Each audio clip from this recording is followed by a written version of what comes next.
Hey everybody, today we're going to be diving further into Coldplay's discography by reviewing their fourth and most ambitious album yet, Viva La Vida, or Death and All His Friends. Let's get started. The album kicks off with a quiet electronic motif that transitions to a light-inspired instrumental anthem centered around a mandolin of all things. For Coldplay, this is immediately a strange and not unwelcome left turn after the somewhat autopilot X and Y left me feeling underwhelmed. Great start so far. Then the track transitions again to a steady piano melody layered quietly over Chris's lyrics, which this time pertain to actual places, imaginary or otherwise. It's an interesting touch, and the track continues to captivate me by coming in roaring halfway through its first riff and running with this momentum, really only slowing down, or at least staying in place for that la la la sort of semi-chorus. The track ends on a quiet note with a small piano riff, which I think was a solid and proper note as any to end on. The first time the album really stumbles is in the existence of the next track, Lost. While the shaky percussion, shaky in a good way in this case, and eruptive energy are a nice touch, the song itself feels too poppy and simple for the album it's situated in. It leads nicely, however, into the next and quite possibly best track on this whole record. 42 opens with another soft piano ballad that, like its morose lyrics, seem to creep towards something backed by, again, very creeping string line and vocals that raise slowly but surely in pitch.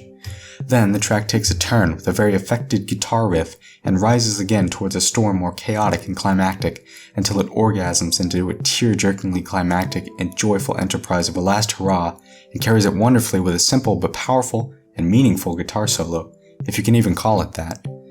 The track simmers down at the end and displays itself as it was at the beginning, but it feels different now. We've seen what it can do. My god. Beautiful track. Honestly, one of the best the band has to offer. And following this, we have another vivacious, bold track, very piano-focused and deserving of it.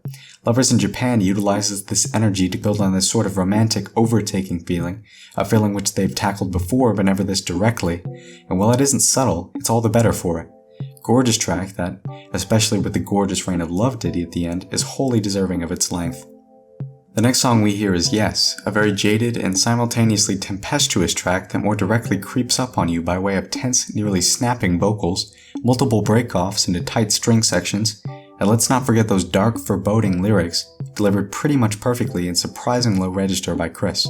The ending, another left turn in the form of a psychedelic and very moody piece where the vocals are basically non-registerable, is a good release from the bitter prior experience, but I wish it had done more to keep my attention.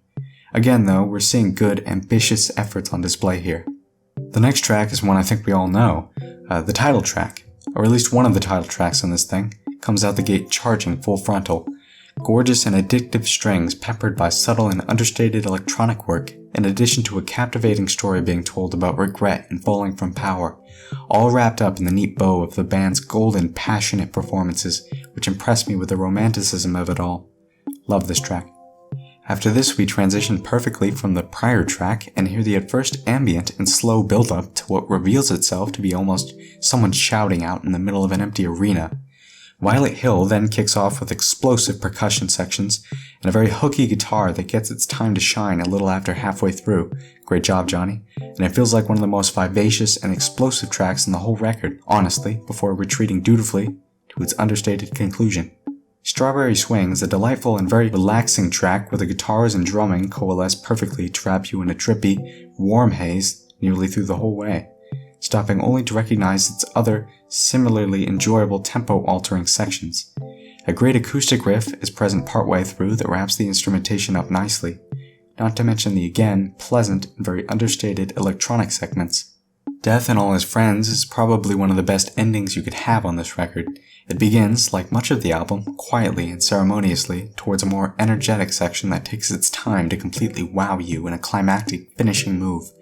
That lyric, I don't want to follow Death and All His Friends, caps it all off wonderfully with complete, powerful, banging instrumentation. The part at the end, too, apparently titled The Escapist, wraps the entire album in a neat little bow with that similar electronic motif, as seen in the beginning. Let me preface my conclusion by saying that this is easily one of the best records Coldplay has ever produced, and such experimentation from a modern pop group is a lovely notion, one that the record backs up well by just being damn good. This is a triumph, Not perfect, and I wish the experimentation was taken further in addition to dropping the more pop-oriented aspects that the band is unfortunately leaning into, but it's a great and ambitious album that even the snobbiest of music snobs should take their heads out of their asses for. I'm feeling an 81.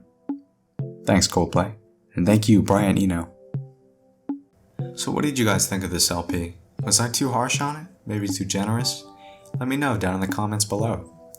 If there are any records you'd like to see reviewed by me, feel free to ask. And if you like this content, consider subscribing and hitting that bell for more of it. In any case, thanks for your time, and have a great day.